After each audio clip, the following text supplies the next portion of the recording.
Bonjour, bonsoir et bienvenue sur ma chaîne YouTube. Alors avant toute chose, je voudrais remercier tous ceux qui me soutiennent dans mon ministère, que ce soit par leur prière, leur encouragement ou leurs dons, sans lesquels d'ailleurs je ne serais certainement pas encore là. Eh bien, je vous fais part de toute ma reconnaissance et bien sûr toute ma reconnaissance au Seigneur de m'avoir encouragé et guidé depuis le début de mon ministère et de même ma conversion. À lui soit toute la gloire. Voici encore mon adresse donc email pour ceux qui ont à cœur de me soutenir. Maintenant, si vous êtes de ceux qui placent leur confiance dans le Seigneur en croyant à l'imminence de sa venue, alors cette vidéo vous est spécialement dédiée. Autant dire et prévenir mes lecteurs ou auditeurs qu'il leur sera plus facile de comprendre le sens de mes propos s'ils ont pris connaissance de mes précédentes vidéos à cause d'une cohérence bien certaine que je m'efforce de maintenir depuis le début de mes recherches. Cette vidéo peut être intitulée « Dernier acte avant l'enlèvement de l'Église » et comprend donc les parties suivantes. Premièrement, première mise au point concernant les indices du jour de Christ. Deuxièmement, la distinction entre les vrais et faux serviteurs de Dieu. À cet effet, je ferai un petit résumé sur comment se prémunir des faux prophètes. Troisièmement, deuxième mise au point sur les indices et révélations sur la dernière étape en rapport avec la parabole des 10 vierges. Et quatrième partie donc de cette vidéo, ce sera la datation des événements et date butoir pour l'enlèvement. Alors, première mise au point concernant les indices du jour de Christ. Il faut bien nous rendre à l'évidence, l'enlèvement n'a pas eu lieu comme nous l'avions espéré en ce mois de septembre, puis octobre. Le proverbe dit d'ailleurs, l'espoir différé fait languir le cœur. Proverbe 13, 12. Aussi, je me joins à votre tristesse et déception en priant comme Paul, que le Dieu de l'espérance vous remplisse de toute joie et de toute paix dans la foi, pour que vous abondiez en espérance par la puissance du Saint-Esprit. Je ne suis pas insensible aux épreuves que certains peuvent vivre actuellement, car je sais combien la solitude peut parfois peser au quotidien quand on est esseulé, confronté à l'incompréhension et à l'indifférence de notre entourage athée, endurci et étranger à la vie spirituelle, étranger à l'appel de Christ, et plus encore la compréhension de la fin des temps. Dans les derniers jours, dit Paul, sache qu'il y aura des temps difficiles, car les hommes seront égoïstes, amis de l'argent, fanfarons, hautains, blasphémateurs, rebelles à leurs parents, ingrats, irréligieux, insensibles, déloyaux, calomniateurs, intempérants, cruels, ennemis des gens de bien, traîtres, emportés, enflés d'orgueil, aimant le plaisir plus que Dieu, ayant l'apparence de la piété, mais reniant ceux qui ont fait la force. Éloigne-toi de ces hommes-là. Dans 2 Timothée 3, 1 à 5. En plus, la situation, bien sûr, d'une personne est éprouvante, plus elle aspire à la rédemption de son corps. Nous vivons dans une tente provisoire en ce monde, un corps d'humiliation sujet à toutes sortes de maux, mais en tant qu'enfants de Dieu, nous avons ce privilège de savoir que toute chose concourt au bien de ceux qui aiment Dieu, de ceux qui sont appelés selon son dessein. Amen. Si l'enlèvement n'a pas eu lieu malgré tous les indices donc, que nous avons pu recueillir, je vous encourage à ne pas tirer des conclusions trop hâtives, car il ne fait pas de doute que nous sommes plus que jamais dans l'imminence de sa venue. Voici la raison de cette vidéo, qu'elle serve à vous encourager et à persévérer. Je me suis toujours fait un devoir, après chaque étape, de prendre du recul et de me donner le temps nécessaire pour être le plus objectif possible. Les meilleures réflexions émanant toujours après un temps de prière, qui est si nécessaire à la remise en question. Aussi des temps d'humiliation devant le Seigneur, à son écoute pour suivre de la bonne façon ses conseils avisés. Je loue le Seigneur pour ses formidables promesses, car malgré les apparences et les obstacles qui se sont dressés depuis le début de cette quête, en lui, de ce trésor qu'est le moment de sa venue, il nous a permis de bâtir notre foi sur de solides fondements en nous permettant de discerner les signes prophétiques et avoir une meilleure connaissance de la prophétie et de la chronologie de la fin des temps. Ceci ayant particulièrement trait au jour de Christ, bien sûr, et suivi du jour du Seigneur. Le réveil des vierges sages est une réalité dans notre vie spirituelle, à tel point que les paroles prophétiques de Jésus résonnent chaque jour plus fort dans notre fort intérieur quand il dit, par exemple, quand ces choses commenceront à arriver, redressez-vous et levez vos têtes parce que votre délivrance est proche. Les signes de la fin des temps n'ont jamais été aussi probants que ces 3 dernières années. À l'exemple de ce dernier mois d'octobre, je vous invite à consulter à ce sujet ma page Facebook. Il n'y a pas eu un seul jour sans une catastrophe, voire même plusieurs à la fois. Après avoir battu des records de chaleur de juin à septembre dans le monde, on a pu observer des inondations dans plusieurs parties du globe, même dans les régions les plus désertiques comme l'Arabie Saoudite actuellement, mais le Qatar, l'Iran, ainsi que la Jordanie et Israël, 2 fois même dans le même mois d'octobre. Et c'est le cas de tous les continents. En Europe, il y a eu l'Espagne, le Portugal, l'Italie, la France, la Corse et j'en passe. Même chose du côté de la Russie, de la Chine, des Amériques et dans plusieurs pays d'Afrique, aussi en Inde. Et que dire des séismes en forte augmentation et des volcans en éruption.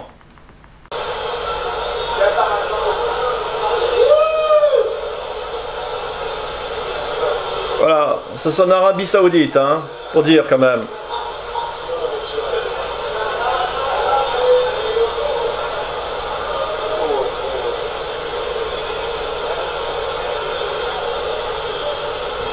Voilà, donc ces choses commenceront à arriver, redressez-vous et levez vos têtes parce que votre délivrance approche.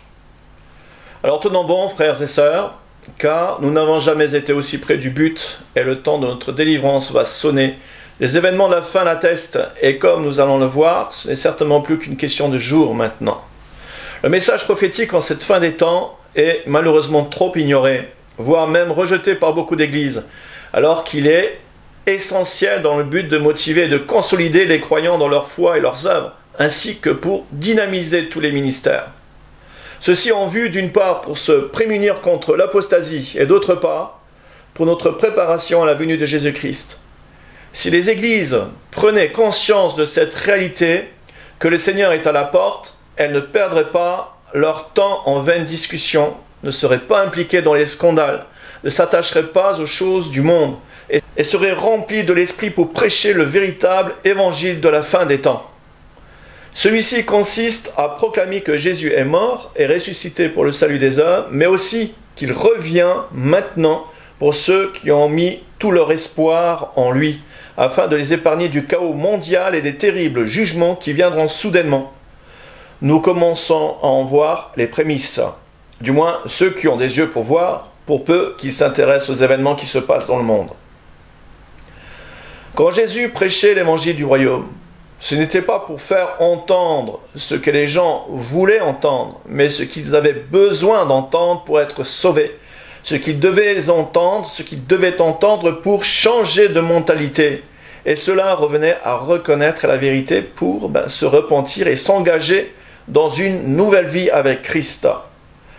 Le message de l'évangile est avant tout une bonne nouvelle, ayant une implication dans notre vie au quotidien, liée à la vérité, la justice et le renoncement à soi.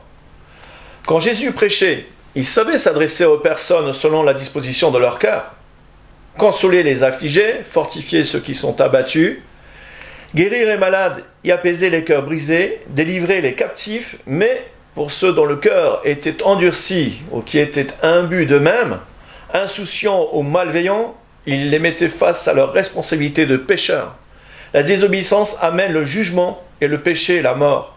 Et non pas la mort comme le conçoivent les athées, mais la Bible dit c'est un châtiment éternel.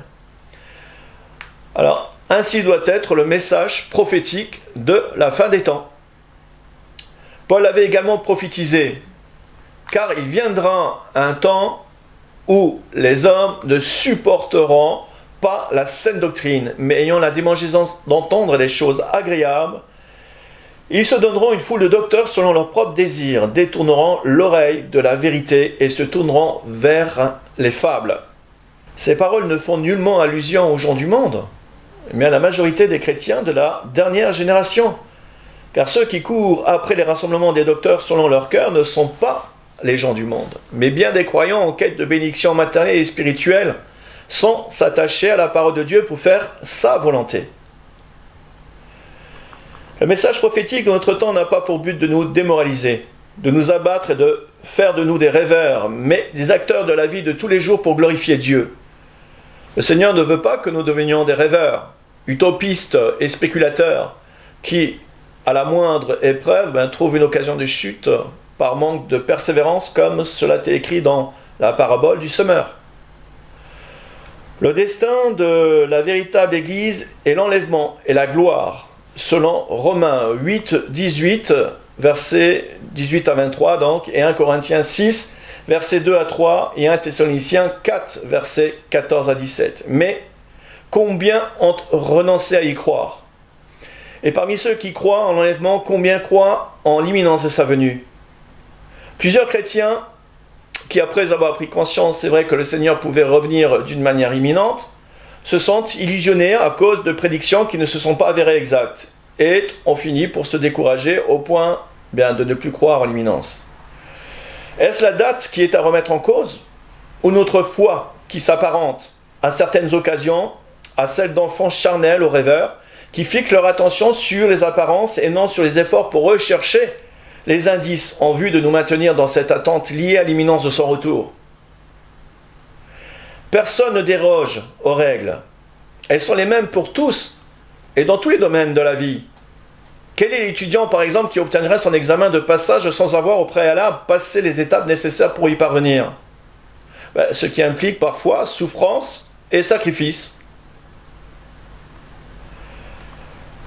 La foi de la Vierge sage croit en l'imminence du retour de l'époux, parce que son espoir est fondé dans une observation correcte des signes prophétiques et une bonne connaissance de la chronologie des événements de la fin des temps. Et pas seulement une date, car elle n'est que le prolongement de son acte de foi et d'amour. L'expression « allez à sa rencontre », Matthieu 25, 6, fait suite à l'effet d'un vrai réveil, qui implique aller à sa rencontre, ça implique un effort de chaque jour, un acte de foi, ainsi que notre volonté. C'est pourquoi les vierges sages puisent dans leur réserve d'huile, et ce qui se traduit par cette persévérance à suivre les recommandations du Seigneur, qui dit « veillez et priez ». D'où l'importance d'avoir une motivation et une conviction fondée dans la compréhension et la prise de conscience que nous sommes dans l'imminence de sa venue. Cette prise de conscience n'est pas fondée sur des impressions ou des illusions, mais sur l'observation des signes prophétiques et une bonne connaissance donc des prophéties bibliques. En plus, nous sommes témoins de leur accomplissement. La recherche d'une date qui s'apparente à l'amour qu'une fiancée éprouve pour son futur époux n'a rien d'illégitime. Ce n'est pas un amour interdit ou imposé comme dans certaines religions, mais c'est une future union désirée et sanctifiée, un amour véritable. D'ailleurs, comment pourrions-nous aller à sa rencontre si nous ne savions pas qu'il est sur le point de venir? Et si nous allons à sa rencontre, c'est parce que nous avons entendu le cri de minuit. Voici l'époux, allez à sa rencontre. Je loue le Seigneur pour l'état d'esprit de ce frère, reconnaissant qu'il m'a avoué un jour que s'il n'avait pas été révélé en 2015, il n'aurait pas conscience de l'imminence du retour du Seigneur aujourd'hui. Et s'il y a eu prise de conscience de millions de chrétiens dans le monde en l'imminence de son retour, notamment en 2015, c'est donc qu'il y a eu réveil des vierges. Et s'il y a eu réveil des vierges, c'est que le cri de minuit a été donné.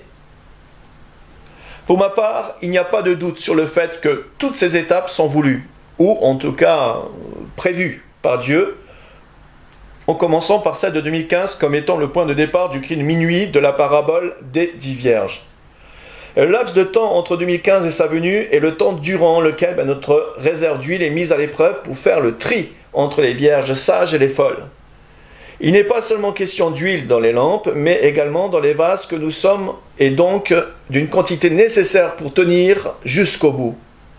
Il ne serait pas question de réserve d'huile dans la parabole si le laps de temps entre le cri de minuit et sa venue soudaine n'était pas celui que nous sommes en train de vivre. Le meilleur moyen pour ne pas en manquer est encore d'en être toujours rempli. C'est ce que Paul nous commande par cet impératif « Soyez remplis de l'Esprit ». Éphésiens 5, 18. Dans la parabole des 10 vierges, il est également question d'un instant un peu particulier. Je n'avais jamais eu d'explication sur la raison pour laquelle les folles demandent de l'huile aux sages, et je crois avoir compris pourquoi. Les folles dirent aux sages, « Donnez-nous de votre huile, car nos lampes s'éteignent. » Les sages répondirent, « Non, il n'y en aura pas assez pour nous et pour vous. Allez plutôt chez ceux qui en vendent et achetez-en pour vous. » Pendant qu'elles allaient en acheter, l'époux arriva. Celle qui n'était pas prête entrait avec lui dans la salle des noces et la porte fut fermée. Cette partie de la parabole, dont je n'avais jamais compris le sens jusqu'ici, m'a été révélé et c'est ce que j'aimerais vous partager, car il est question de l'étape finale de cette parabole, autrement dit de l'instant qui précède juste le retour de Christ, qui va dans le sens des précédentes vidéos. Mon désir le plus profond est d'aller à la rencontre du Seigneur et d'inciter les autres à en faire autant, par amour pour le Christ, sachant que nous sommes dans l'imminence de son retour. Mon zèle, ma crainte de Dieu et mon désir de bien faire me poussent à me surpasser en cherchant sa dépendance.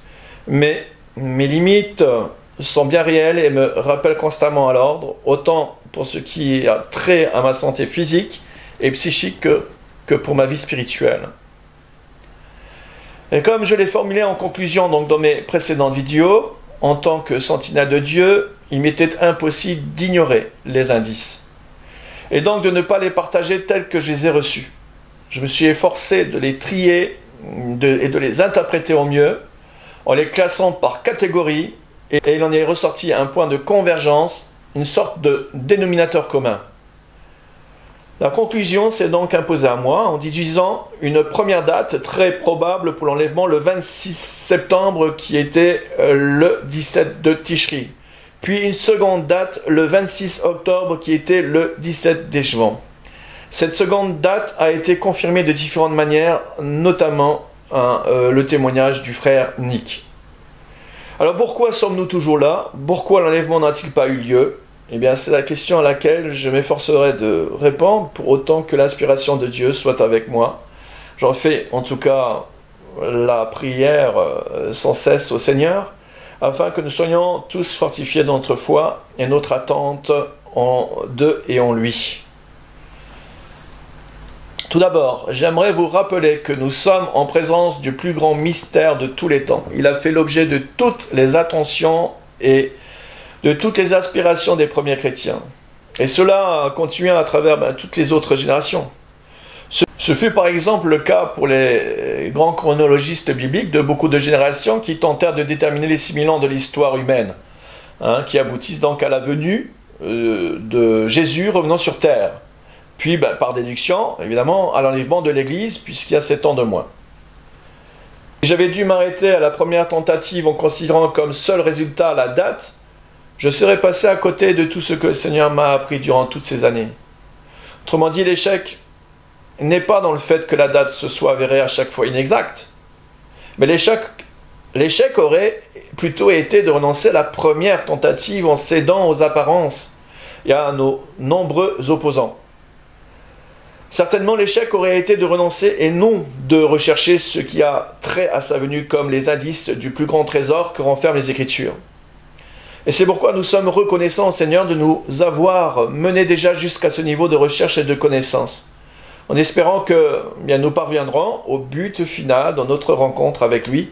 Amen.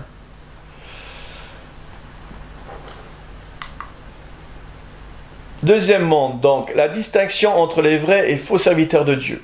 Et un résumé, donc, que je m'efforcerai de faire sur comment de se prémunir des faux prophètes. Je voudrais remettre les choses dans leur contexte. Nous ne prophétisons pas de date en nous proclamant prophètes du Seigneur, mais en tant que sentinelles de Dieu de la fin des temps qui se tiennent sur la brèche pour son peuple, en vue de l'avertir à partir de ce qu'elles voient et comprennent. Et en tant qu'enfants de Dieu ayant entendu le cri de minuit, notre démarche est d'autant plus légitime, car elle consiste à répondre à cet appel, allez à la rencontre du Seigneur, à partir donc des éléments de compréhension et des indices que nous recherchons et que nous essayons d'interpréter. N'est-ce pas cette nuance qui fait toute la différence?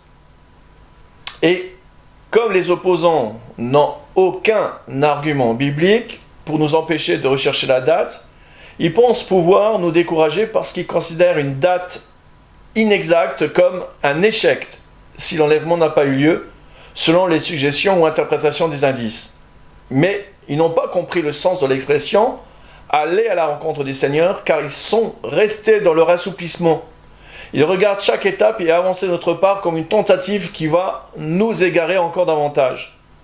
Mais il n'en est rien car au contraire nous approchons toujours plus près du but de notre vocation céleste par Jésus-Christ. Paul disait « c'est pourquoi nous ne perdons pas courage ». Et lors même que notre homme extérieur se détruit, notre homme intérieur se renouvelle de jour en jour. Car nos légères afflictions du moment présent produisent pour nous, au-delà de toute mesure, un poids éternel de gloire, parce que nous regardons non point aux choses visibles, mais à celles qui sont invisibles. Car les choses visibles sont passagères et les invisibles sont éternelles. Alors, le faux prophète est défini de trois façons dans les Écritures. Premièrement, par Moïse dans le chapitre 18 de Deutéronome. Deuxièmement, dans les livres des prophètes Jérémie et Ézéchiel. Et troisièmement, par Jésus lui-même dans les évangiles. Il est quand même extraordinaire que beaucoup de chrétiens s'arrêtent exclusivement à une lecture et une définition de l'Ancien Testament sous la loi de Moïse, qui est succincte et contextuelle pour le peuple juif, alors que les explications concernant le faux prophète dans les livres des prophètes et dans les évangiles par Jésus sont plus limpides et plus complètes. Deuxièmement, les prophètes Jérémie et Ézéchiel définissent les faux prophètes comme ceux qui annoncent des choses par audace et contraires à la volonté de Dieu. Ils inspirent par là une fausse confiance au peuple de Dieu. Voir Jérémie par exemple 28-15. Or, comment cela pourrait-il être le cas pour celui qui annonce conformément à l'esprit prophétique biblique que nous sommes dans l'imminence de l'enlèvement, puisque nous sommes en fin de dispensation comme l'attestent bien tous les signes et toutes les prophéties. De même, comment peut-on taxer de faux prophète celui qui légitimement tente de savoir quand le Seigneur vient, puisque le Seigneur est à la porte, et que dans la parabole concernant sa venue, il est explicitement prophétisé que nous le serons. Voici l'époux, allez à sa rencontre.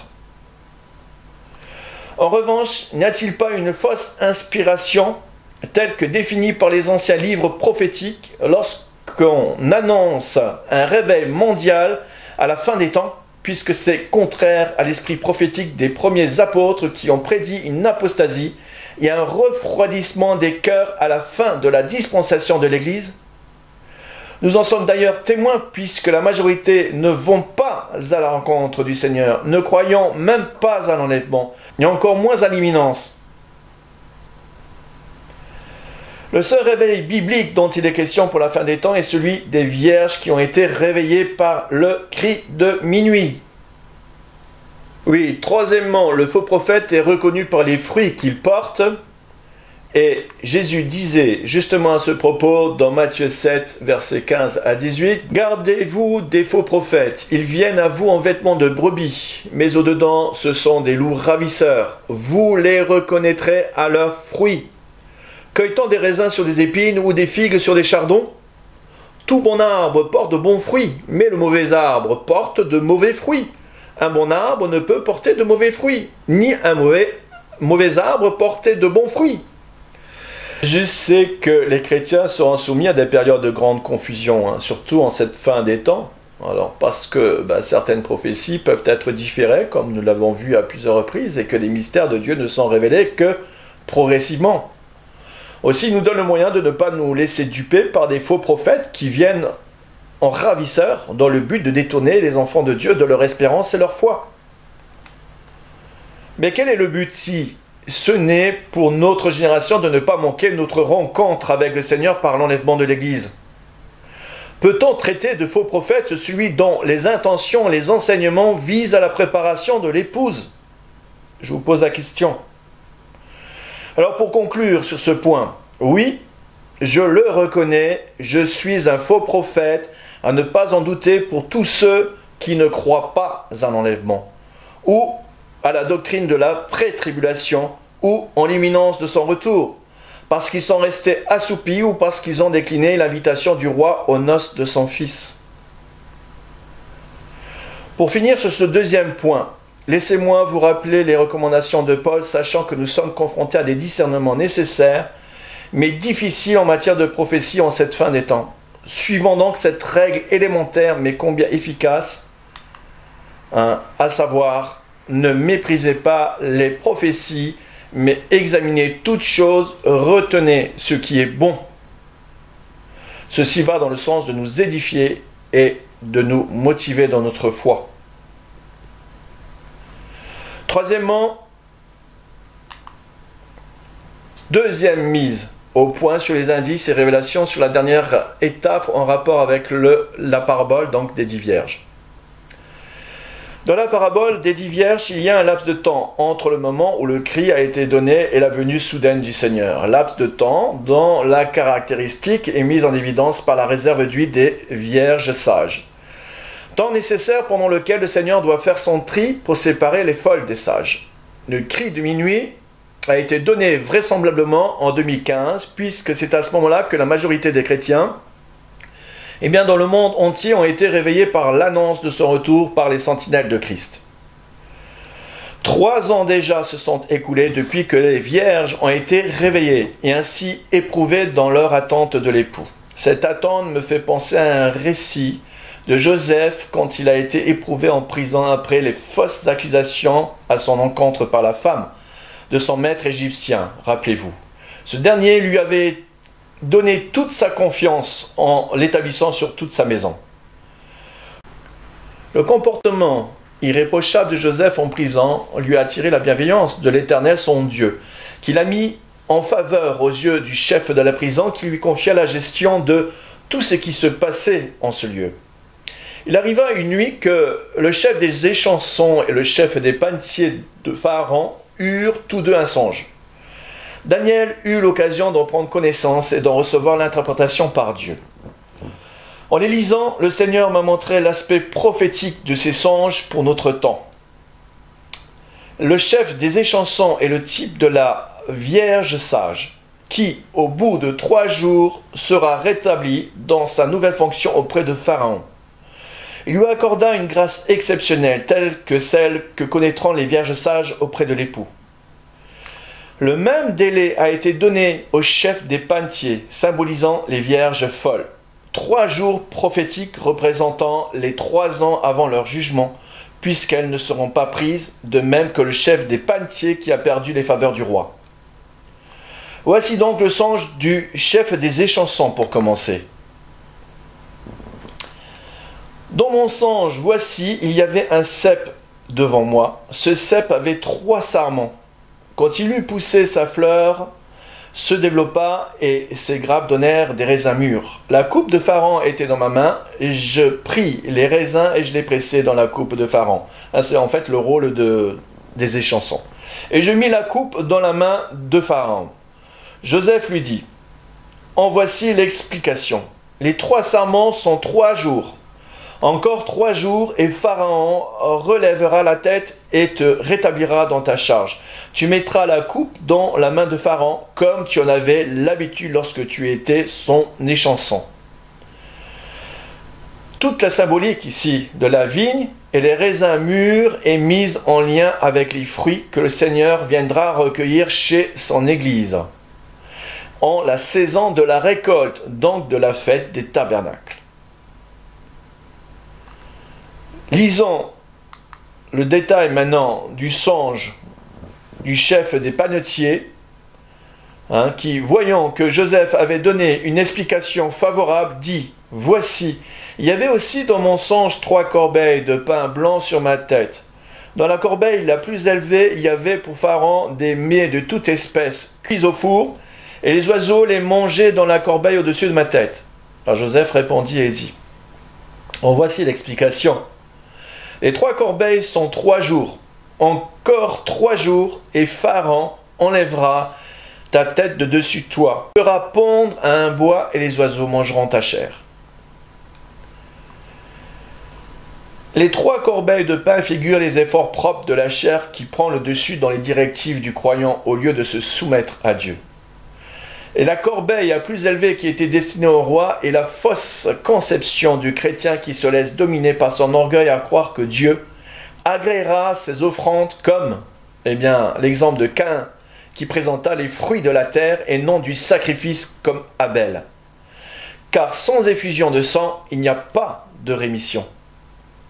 De comparaison, dans la parabole du festin des noces du Fils, est également question d'un homme qui s'est fait réprimander, souvenez-en-vous, puis limogé par le roi parce qu'il n'avait pas revêtu les habits requis pour les noces.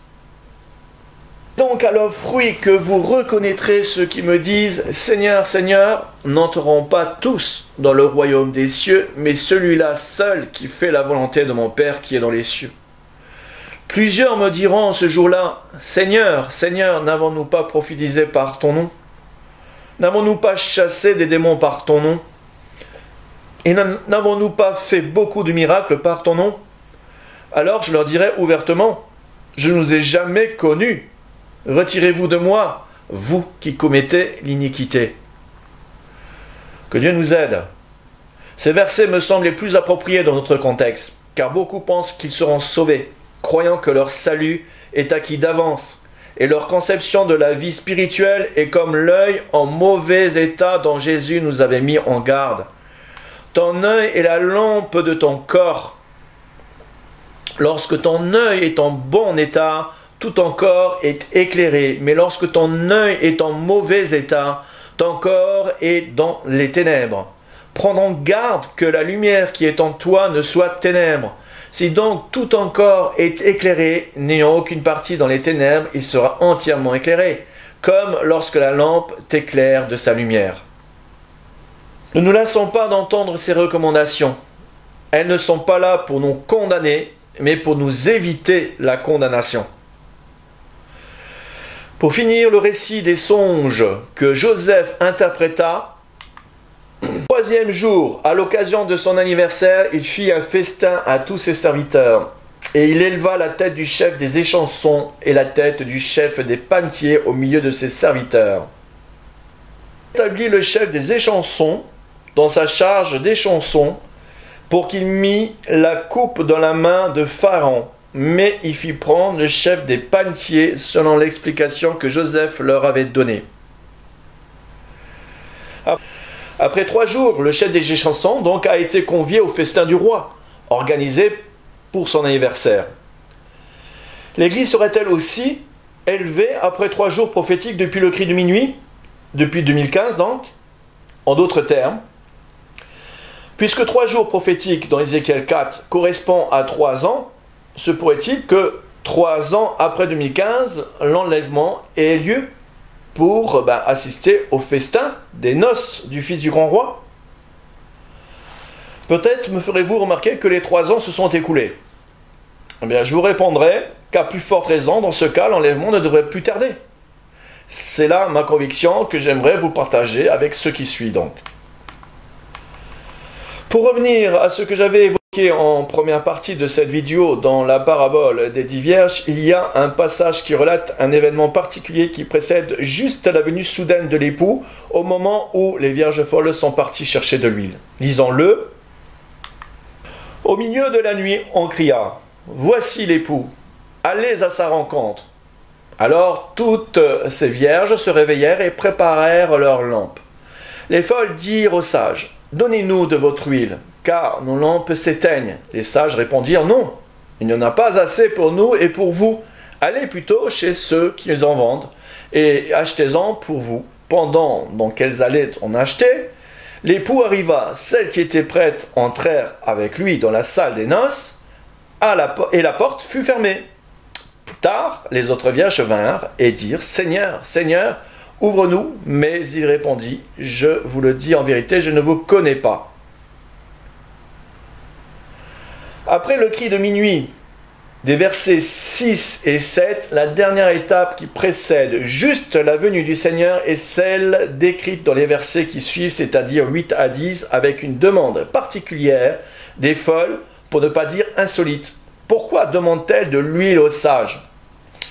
Sans doute parce que le laps de temps entre le cri de minuit et la venue du Seigneur a été bien plus lent que celui auquel nous avions cru. C'est une évidence. Les folles ont été réveillées en même temps que les sages, mais la différence de l'huile s'est fait ressentir entre les sages qui avaient des réserves et les folles qui n'en avaient pas. L'attente éprouvante a fait son œuvre dans les cœurs. Les sages ont persévéré dans cette attente en suivant les recommandations du Seigneur, mais les folles, préoccupées par les choses du monde, ont relégué les choses du royaume et la venue du Seigneur au second plan. Cependant, il y a comme une prise de conscience d'un seul coup de leur état. Mais à ce moment-là, il est trop tard. Le Seigneur est revenu et a refermé la porte derrière lui. Il semblerait donc que quelque chose se soit passé juste avant l'arrivée soudaine du Seigneur pour que les folles reconsidèrent leur manquement. D'où leur demande expresse aux vierges sages. Que s'est-il donc passé pour que les vierges folles paniquent au sujet de l'imminence du Seigneur? Si j'ai bien compris ce qui m'a été révélé, c'est qu'il doit s'agir de l'accomplissement d'un événement prophétique dont toutes avaient connaissance et qui entraînera une réaction en chaîne en commençant par l'enlèvement de l'Église, suivi bien sûr du jour terrible de l'Éternel prophétisé par les prophètes. Cette réaction parmi les vierges folles qui précède juste l'instant d'avant la venue soudaine du Seigneur est une situation analogue à celle que Paul a prophétisée dans 1 Thessaloniciens 5, versets 2 à 3, quand il évoque la ruine soudaine. Vous savez bien, en effet, vous-même, que le jour du Seigneur viendra comme un voleur dans la nuit, car lorsqu'ils diront paix et sécurité, alors une ruine subite les surprendra comme les douleurs surprennent la femme enceinte, et personne n'y échappera. Durant ces dernières années, et à bien des occasions lors de grands rassemblements, cette devise paix et sécurité a retenti dans la bouche de plusieurs hommes d'État en quête de solutions durables pour la paix dans le monde. Mais la prophétie de Paul fait allusion à un événement particulier qui est en rapport, comme le mentionne le verset 2, avec le jour du Seigneur, qui viendra comme un voleur. Or, quel est l'événement qui aura une répercussion mondiale tout en ayant un rapport avec la paix et la sécurité, tout en provoquant la ruine soudaine du monde? C'est bien entendu l'alliance de paix dont il est question ici dans Daniel 9, 27, comme étant la troisième et dernière phase des 70 semaines, étroitement liée avec la deuxième phase des 7 semaines qui sont en cours de fin d'accomplissement. Cette alliance concerne Israël et ses voisins en Palestine, et Paul en précise la teneur puisqu'il s'agit d'un accord où il sera question de paix et sécurité pour cette partie du monde qui, comme nous le savons, est en conflit depuis des décennies, pour ne pas dire depuis toujours. La Palestine est le berceau de notre monde. C'est à cet endroit qu'Adam et Ève ont été créés, qu'Abraham a été appelé pour définir ce territoire qui sera donné à sa postérité, à savoir Israël, l'endroit même que les pieds de Jésus ont foulé lors de sa première venue et où il reviendra pour instaurer son royaume. Jérusalem n'est pas appelée pour rien ville sainte, capitale du monde de tous les croyants. Voilà la raison de toutes ces prophéties la concernant pour la fin des temps, et de tous les conflits en son centre et autour d'elle. Jérusalem fait l'objet des plus grandes prophéties de la fin des temps, dont celle des 3 phases de la prophétie des 70 semaines de Daniel. Rien que dans la dernière semaine de Daniel, il est question d'un traité la concernant qui débutera la tribulation, Puis, à la moitié de ces 7 ans de la tribulation, eh bien, l'Antichrist rompra l'alliance de paix en investissant les lieux saints et le 3e temple, donc Jérusalem. Et pour finir, elle sera assiégée lors de la bataille d'Armageddon avant le retour en gloire du vrai et seul Messie, Jésus-Christ. Pas pour rien que le conflit se porte actuellement sur Jérusalem. Et dont certainement il sera question dans le traité de paix. En ce jour-là, je ferai de Jérusalem une pierre pesante pour tous les peuples. Tous ceux qui en porteront le poids seront meurtris et toutes les nations de la terre s'assembleront contre elle. Cette alliance prophétisée se fera en 2 temps et dans l'ordre suivant. Le dévoilement du plan de paix israélo-palestinien proposé par les Américains. Voilà la raison de l'intervention souveraine de Dieu pour la mise en place du président Trump pour l'accomplissement des prophéties. Et dans un second acte, l'apparition de l'Antichrist pour solutionner le chaos dans le monde et de finaliser cet accord de paix en séparant certainement Jérusalem en 2, tout en permettant que le 3e temple soit reconstruit. Dans l'entre-deux actes, il devrait y avoir l'enlèvement de l'Église, au moment où le plan de paix appelé deal du siècle sera dévoilé par les Américains aux premiers concernés, donc Israël et ses alliés, puis les Palestiniens et puis donc au reste du monde. Et tout cela pourrait se faire entre le 23 novembre et le 10 décembre 2018. Je vais vous parler maintenant de cette 4e partie qui concerne la datation des événements et date butoir pour l'enlèvement. Je vous propose donc maintenant cette dernière partie de cette vidéo qui est de voir ensemble la date probable des événements à venir en vous demandant de ne pas perdre de vue ce qui a été vu précédemment concernant donc le fait que cette alliance est en rapport avec la 70e semaine de Daniel.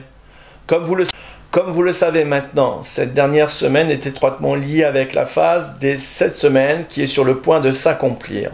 Car le compte à rebours des 17 640 jours que compte cette prophétie depuis la reconstruction en 1970 de Jérusalem de la vieille ville arrive à sa fin. Et à ce terme, l'Église devrait être enlevée. Ce qui signifie que comme l'Église partira à la rencontre du Seigneur à l'issue de ces 7 semaines, elle ne sera pas témoin du début de la 70e semaine de Daniel, qui débutera avec la confirmation de cette alliance de paix par l'Antichrist. Mais après ce qui vient d'être vu dans le point précédent, c'est au moment où ils crieront paix et sécurité que les événements seront déclenchés, y compris le départ de l'Église.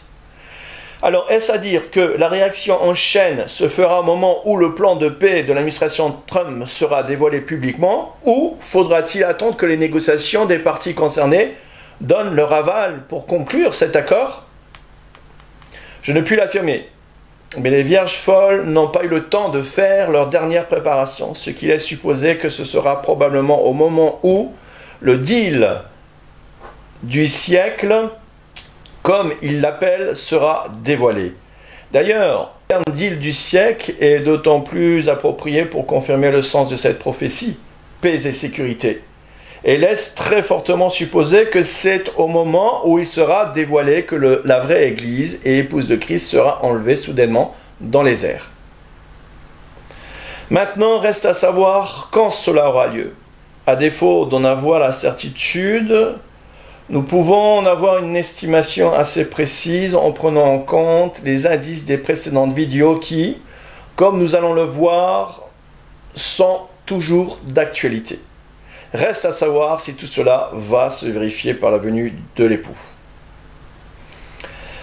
Après vous avoir proposé Sukkot pour septembre puis octobre, voici ce que j'aimerais vous expliquer pourquoi cette fête de l'Éternel pourrait s'accomplir prophétiquement pour l'Église en date du 25 novembre au 1er décembre 2018.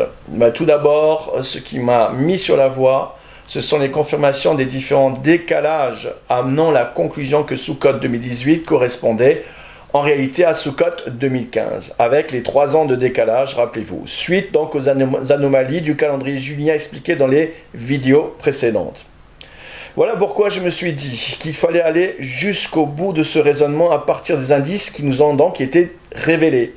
Puisque nous avons beaucoup de confirmations pour le 15 et 17 donc de Tishri, 15 de Tishri pour le 24 octobre et 17 de Tishri pour le 26. Contrairement donc au calendrier hébraïque actuel qui est le placé le 23 septembre 2018.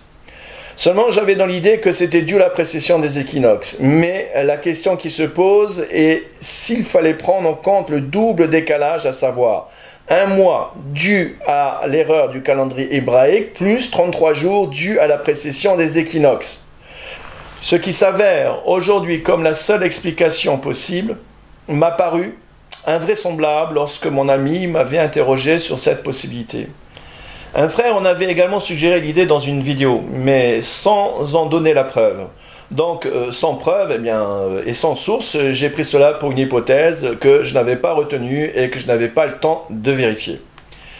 J'en suis donc venu à la conclusion que la seule cohérence et possibilité pour que les indices recueillis depuis 3 ans trouvent un sens, c'est qu'il doit y avoir un décalage de Sukkot qui nous a échappé à tous. Et après mes prières incessantes et mes recherches dans ce sens, mon intuition s'est vue confirmée.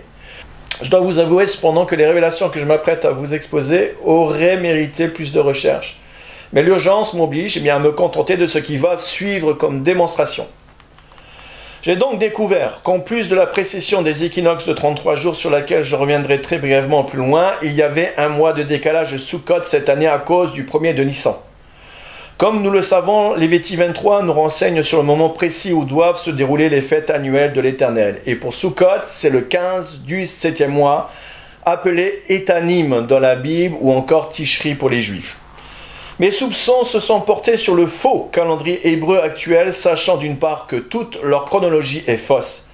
Ils ne pouvaient donc pas en être autrement de leur calendrier. Et d'autre part, comme il est écrit dans Daniel 7 que le but du malin est de s'efforcer de changer les temps et les lois, il n'était donc pas étonnant que l'on constate toutes les anomalies des calendriers actuels. Je me suis évertué par la grâce de Dieu à vous démontrer cela durant toutes ces années. De plus, le fait que les Juifs considèrent que le début de leur calendrier civil se place le 1er du mois de Tishri, au lieu du 1er de Nissan, tel que Dieu l'ordonne formellement dans Exode 12:2, prouve à quel point ils sont dans l'erreur. Le calendrier actuel qui nous est proposé par les Juifs d'aujourd'hui a donc été achevé après l'époque talmudique, c'est-à-dire après le 5e siècle. Il serait donc parfaitement chimérique de vouloir, à l'aide du calendrier juif actuel, identifier les dates chrétiennes sans en connaître toutes les anomalies. La nouvelle lune, ou Néoménie, s'appelle en hébreu Molad. Nous appelons Molad d'un mois la Néoménie, qui est l'origine de ce mois. Par exemple, Molad d'une année, c'est la Néoménie qui est à l'origine de cette année. Ou Molad d'un cycle, c'est le Molad de la première année de ce cycle.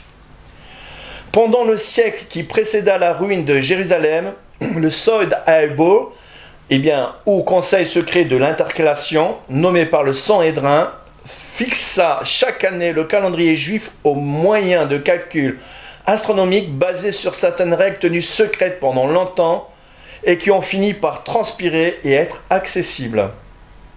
Les savants ayant étudié l'histoire du calendrier hébraïque s'accordent à penser, sur la base du Talmud lui-même et d'autres sources rabbiniques, qu'on pratique l'évolution du calendrier jusqu'à sa forme présente fut un processus graduel durant tout le IVe siècle jusqu'à la mise en place du calendrier par Hillel II. Et par la suite d'appliquer le fameux cycle métonique révisé. Méton d'Athènes est un astronome qui vécut dans la seconde moitié du 5e siècle avant Jésus-Christ. Méton avait appliqué en moins 432 le fameux cycle métonique, qui a pour base une somme de 235 lunaisons ou 6940 jours, équivalent à 19 années solaires de 365 jours. Il fut prouvé qu'il était inexact. Théophraste dit explicitement qu'il n'est pas l'inventeur du cycle de 19 ans, trouvaille qui revient certainement à Phaionos, mais bon, sans intérêt pour nous. L'histoire relate que Constance II, en fait c'était un empereur du IVe siècle, empereur romain donc, marchant dans les pas d'Adrien, prohiba la tenue des réunions secrètes des Sanhédrins. Or, les communautés juives en diaspora dépendaient du calendrier sanctionné par les sages de Judée, sous peine de ne pouvoir célébrer en même temps les fêtes juives. Cependant, les messagers portant donc les nouvelles aux communautés diasporiques étaient souvent retardés, voire parfois arrêtés. Et c'est durant les persécutions religieuses que Hillel II décida de fournir un calendrier autorisé pour tous les siècles à venir. Ça, c'était pour la petite histoire concernant le calendrier juif. Mais voilà, mes recherches se sont donc concentrées sur la néoménie, c'est-à-dire la façon de déterminer le premier Nissan pour fixer la Pâque au 15 du mois. Il en résulte qu'elle n'est pas la même entre le 4e siècle, époque de Hillel II, et les siècles qui l'ont précédé, c'est-à-dire le 1er et 2e siècle, voire même durant toute la période du 2e temple. La question principale, naturellement, celle de l'intercalation d'un 13e mois entre Adar et Nissan, c'est-à-dire entre le 12e mois et le 1er mois de l'année qui suit. Voilà. Pour décider si l'année devait être proclamée embolismique, c'est-à-dire mettre un 3e mois, ou non, eh bien on commençait par calculer le jour de la Tekouja, c'est-à-dire l'équinoxe vernal. Si celui-ci n'arrivait que le 16e jour du mois, l'année était déclarée embolismique et le mois en question, devenu le 13e de l'année écoulée, prenait le nom de Adar II ou Véadar. Voilà. Mais toujours selon le Talmud, si l'équinoxe précédait le 16e jour du mois, il n'y avait pas d'intercalation et le mois en question devenait le premier de l'année nouvelle, sous le nom de Nissan. Alors voir annexe A, passage talmudique 7. Autrement dit, en considérant cette règle, la Pâque juive coïncidait toujours avec la première pleine lune qui suivait l'équinoxe du printemps, fixée actuellement au 20 mars, 23 mars au 1er siècle. Dans le cas contraire, on rajoutait un 13e mois. Le 15e de Nissan devant arriver au plus tôt le 23 mars. Le premier Nissan se trouve placé entre le 8 mars et le 7 avril. Après quelques recherches, donc dans les récits historiques, notamment ceux de l'historien Flavius Joseph, j'ai découvert par plusieurs exemples donnés que cette règle n'entrait pas en vigueur et qu'elle ne devait donc être applicable qu'à partir de la période de Hillel II, au IVe siècle, et maintenue jusqu'à aujourd'hui. Alors, première preuve, qui déroge à la règle du calendrier hébraïque actuel, c'est en l'an 66 de notre ère, le premier jour de la fête des tabernacles tomba le 22 octobre. Explication, les Juifs attaquèrent, parce qu'il faut comprendre l'histoire pour en arriver à cette conclusion. Les Juifs attaquèrent l'armée de Cestius, le premier jour de la fête des tabernacles. Joseph désigne clairement ce jour quand, après avoir dit que l'on célébrait alors la fête des tabernacles, il ajoute, en parlant du jour même de l'attaque, « Or, c'était le jour de repos le plus religieusement garni par les Juifs. » C'est dans Guerre 2, chapitre 37, ou texte 37. À la suite de cette journée, Cestius, d'après Joseph, dans le texte 37, 38, 39 et 44, s'arrêta 3 jours à Bétonron, attaqua les Juifs le 4e, et puis à Lacompé, à Scopus, où il s'arrêta encore 3 jours, et enfin le 4e jour, après cette nouvelle halte, il attaqua la ville. Or, dit l'historien, c'était le 30 Hyperbérété. Et c'est là que l'on comprend que le 30 Hyperbérété, chez les Syro-Macédoniens, correspond au 30 octobre de notre calendrier julien et qui équivaut au mois de Tishri, alors que le mois xantique répond au mois d'avril pour le calendrier julien, correspondant au mois de Nissan hébreu. Ça, c'est pour l'explication qui va venir. Mais il s'était donc écoulé, c'est ça l'histoire, 8 jours commencés entre cette dernière attaque et la première. Celle-ci doit donc, par déduction, avoir eu lieu le 22 octobre. Et c'était le premier jour de la fête des tabernacles, qui est le 15 de Tishri. Voilà comment on arrive à une déduction tout à fait, mais qu'il faut les chercher loin. Or, dans le calendrier, et c'est comme ça qu'on fait les chronologies, hein, les vraies chronologies, la vraie datation des chronologies, il faut prendre tous les récits pour en avoir l'explication cohérente et exacte. Or, dans le calendrier actuel, cela ne peut aller au-delà du 19 octobre pour la fête des tabernacles. Je vous rappelle que pour notre année 2018, hein, la pleine lune du calendrier donc hébreu actuel, notez le 31 mars hein, pour la pleine lune, donc le 15 de Nissan hein, pour Pâques. Fixant donc la Pâques au 15 de Nissan selon le calendrier actuel. Et ce qui amène la date au 23 septembre pour la fête de Sukkot. Alors que, suivant les éléments historiques de Flavius, eh bien, cela aurait été normalement le 24 octobre 2018 en fixant la Pâques au 30 avril 2018 puisque c'était la pleine lune. Donc l'actuel calendrier hébreu est manifestement pas le même que du temps de Flavius. Deuxième preuve qui va exactement dans le même sens, c'est pour vous dire qu'il faut avoir plusieurs éléments de preuve.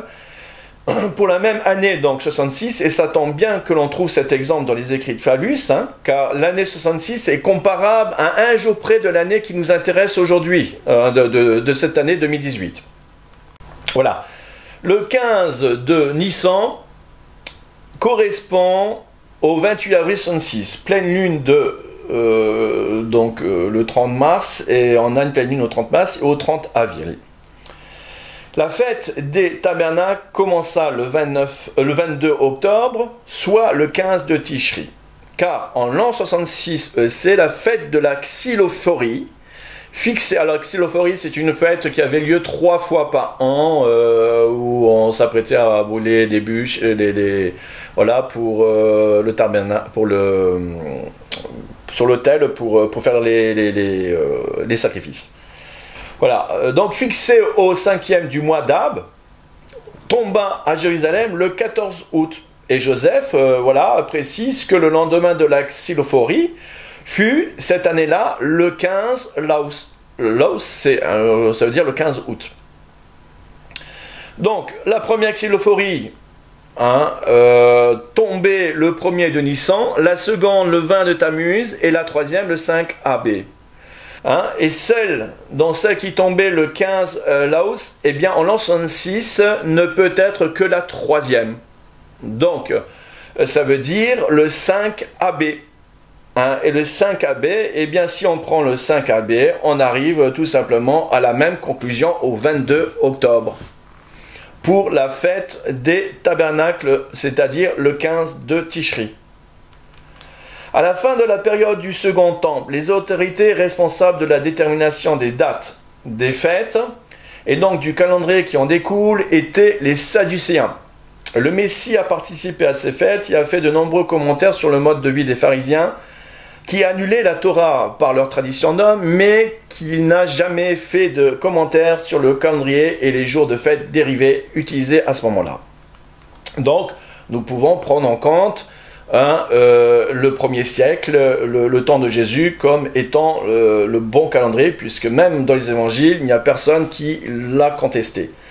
Donc l'information la plus fiable sur les Sadduciens se trouve dans 3 corpus de littérature ancienne, où nous avons les écrits de Flavius Joseph, la guerre juive écrite vers 75, et les antiquités des Juifs, CA 94 et la vie. Nous avons le Nouveau Testament, en particulier les évangiles, les actes synoptiques environ entre 65 et 90 de notre ère, et les compilations rabbiniques. 2 observations sur ces sources doivent être faites. Premièrement, à l'exception peut-être de la guerre de Joseph, justement, toutes les autres sources sont ouvertement hostiles envers les Sadduciens. Deuxièmement, beaucoup de références rabbiniques, en particulier celles trouvées dans le Talmud et dans les travaux ultérieurs, ont une fiabilité historique très douteuse. La plupart des érudits ont soutenu que ces croyances distinguent les Sadducéens des conservateurs qui ont obstinément résisté aux innovations des pharisiens et autres. Le calendrier utilisé par les Sadduciens était celui qui était en cours avec la Torah et non basé sur les soi-disant traditions orales. Et l'attitude des Sadduciens envers la Torah et les traditions orales ressemblait de manière frappante aux Samaritains. Pourquoi si je m'en parle? Parce que je vais vous parler maintenant du calendrier samaritain. Un soutien supplémentaire pour la datation des fêtes est que les Samaritains ne célèbrent pas les fêtes juives de Purim et d'Hanouka introduites à l'époque Maccabée. De plus, comme les Samaritains n'ont permis aucun changement dans leurs pratiques religieuses et adhèrent strictement à la Pentateuque, au fil des siècles, nous pouvons sans trop de risque supposer que le calendrier samaritain reflète davantage le calendrier que le Messie a utilisé à son époque. D'après les calculs samaritains, si la conjonction du mois suivant le 12e mois a lieu après le 12e Hadar du calendrier julien, c'est-à-dire le 23-25 mars, calendrier grégorien, alors dans ce dernier cas, le jour de la conjonction est fixé comme premier de Habib. En d'autres termes, eh bien, prendre le 23-25 mars comme point de repère, cela équivaut à prendre l'équinoxe de printemps pour le dernier jour du 12e mois. Exemple, si le 30 Hadar est avant l'équinoxe pris à l'équateur, alors un 13e mois appelé Hadar 2 est rajouté. Voici un tableau. Le tableau du calendrier civil et agraire des Samaritains, voilà, que un certain Marc Nice a élaboré. Donc c'est lui qui a fait des études sur les calendriers samaritains où on trouve très peu de choses et il a pioché dans des documents très anciens. Alors, à remarquer ici sur ce que j'ai entouré, que pour l'année qui nous intéresse, 2018, eh bien, c'est bien le 30 avril qui est pris en compte et non pas le 31 mars comme le calendrier juif hébraïque donc, que l'on connaît actuellement. Alors, selon les Samaritains, il existe 3 raisons spéciales de célébrer Sukkot. Je trouvais ça intéressant.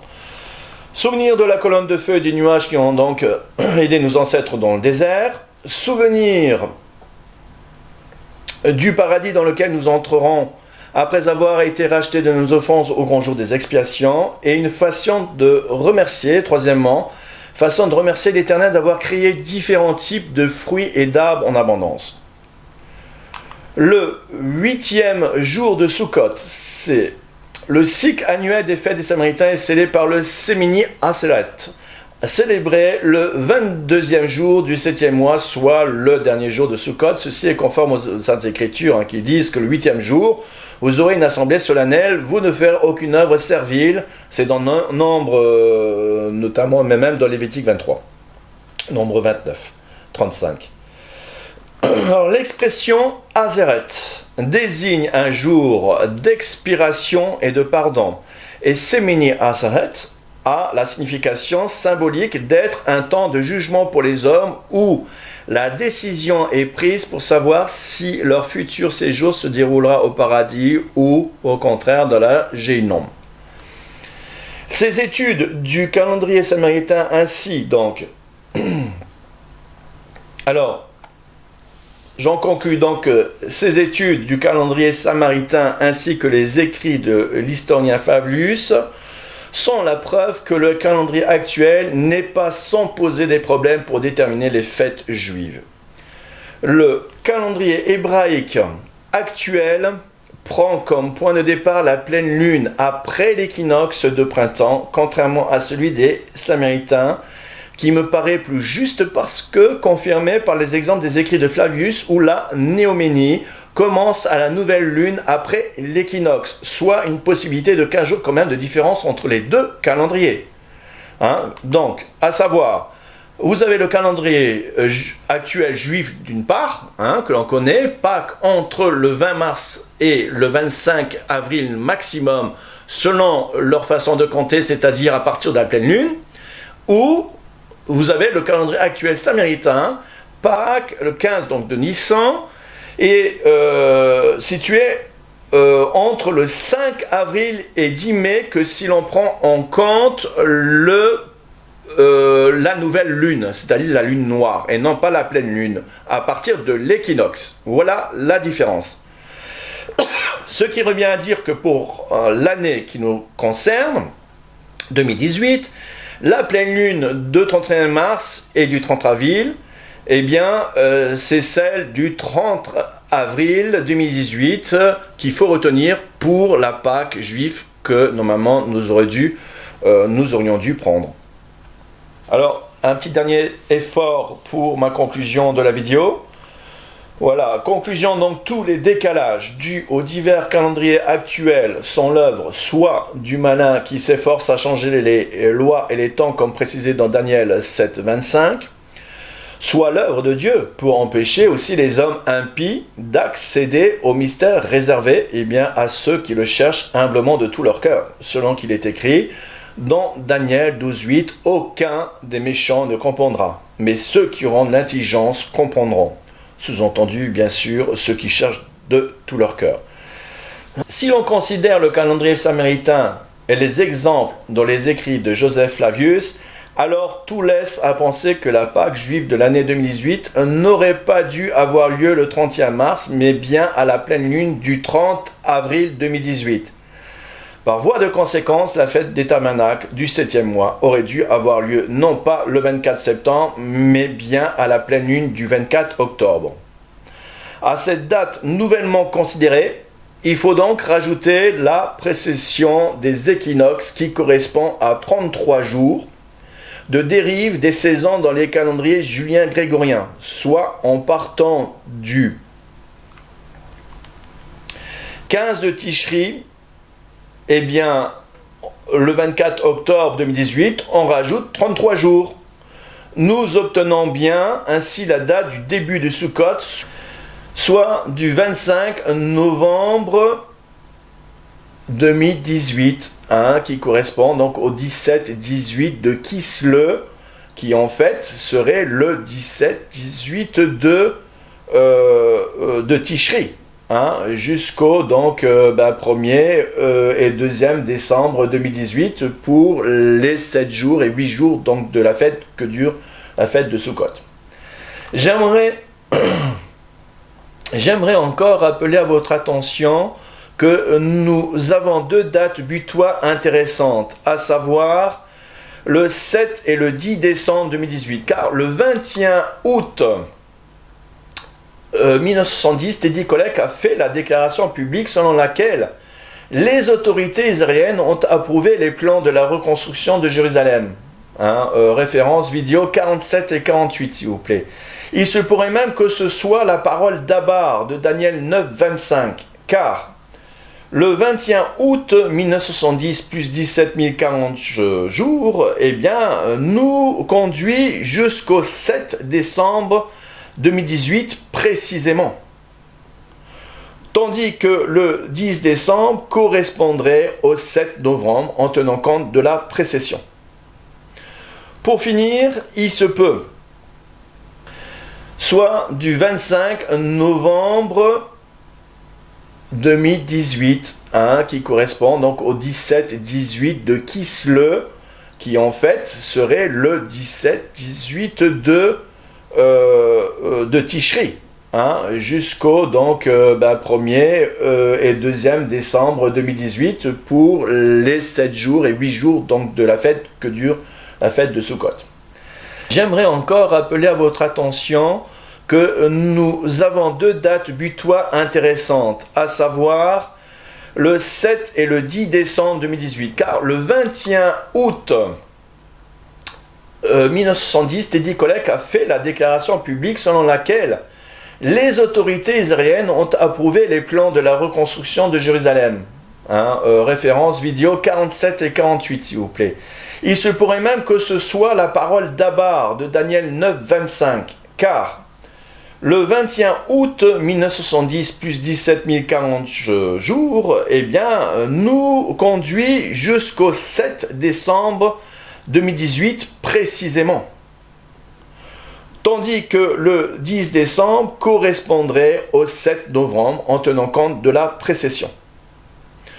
Pour finir, il se peut que l'enlèvement ait lieu, premièrement, au début de Sukkot, dans ce cas du 23 au 26 novembre, hein, je dirais plutôt le 25-26 novembre, qui correspond au 17-18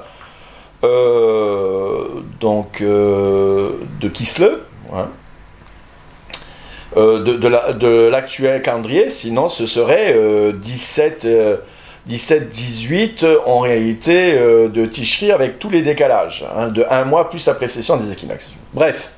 Deuxièmement, à la fin de Sukkot, soit le 1er ou le 2e ou le 2 décembre, hein, donc c'est fin de Sukkot, ou troisièmement, le 7 décembre à cause de la déclaration de Teddy Kollek du 21 août 1970. Hein. Donc l'apparition de l'Antichrist pourrait donc se situer plutôt entre le 9 et le 11 décembre 2018, car en tenant compte de la précession des équinoxes, comme je l'ai dit, eh bien, ça correspond au 7 novembre, de tous les indices que nous avions eus. En réalité, le 7 novembre, c'est bien avec la précession des équinoxes, le 10 décembre. Voilà. Je vous dis Maranatha, une vidéo longue, mais qui, pour ceux qui sont intéressés, il y a plein de choses qui, à mon avis, sont à prendre en compte. Donc, à vous de faire le tri, mais pour moi, tout est bon à prendre, hein, évidemment, mais c'est le temps qui nous dira si ces choses vont se vérifier ou pas. Et en tout cas, je me remets entièrement au Seigneur. Voilà, peut-être qu'il y a encore d'autres choses qui m'ont échappé. Parce que je sais qu'en en moins 46, quand ils ont changé le calendrier julien, qu'ils l'ont mis en place par César, eh bien, il y a eu aussi une année qu'on appelle de confusion de 90 jours. Mais bon, je ne crois pas qu'elle a à prendre en compte, mais pour moi, c'est qu'une question de décalage, tout ça. Et nous avons vu beaucoup de décalage, hein, donc il y a une volonté quelque part, que ce soit du côté du mal ou même du côté du Seigneur pour cacher ces choses, mais je crois que s'il nous a montré plein de choses jusqu'à maintenant, c'est parce qu'il veut aussi nous amener au but. Hein, au but et à ce rendez-vous qu'il veut fixer avec les vierges sages. Alors je dis gloire au Seigneur, je le remercie, le loue de tout mon cœur, et je dis Maranatha, et que le Seigneur vous garde et vous bénisse, et que sa paix et sa grâce vous accompagnent. Amen.